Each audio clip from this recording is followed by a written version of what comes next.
Alright, what's good whānau? Welcome back to the new series, a Māori phrase a day. Today I've got a special guest with me. Travis. Matua Travis. Yep. He's going to put our Māori phrase in for the day. Do I say this one first and then this one? Yeah. Okay, mai wai I taraiwa. What does that mean? Who's going to drive? Not bad, not bad. So how it's pronounced? Mā wai e taraiwa. Taraiwa? Maybe that's how it's pronounced. Who's going to drive? Taraiwa to drive. In response, you can say Māku, I will. Mau, you will. Mā Tada. tara. Tara will. I don't know about that one. That's a dodgy one.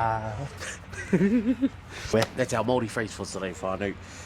Stay tuned for tomorrow's Māori phrase. And as always, comment down below if you think any of this is pronounced wrong or anything like that. So, cha-ra!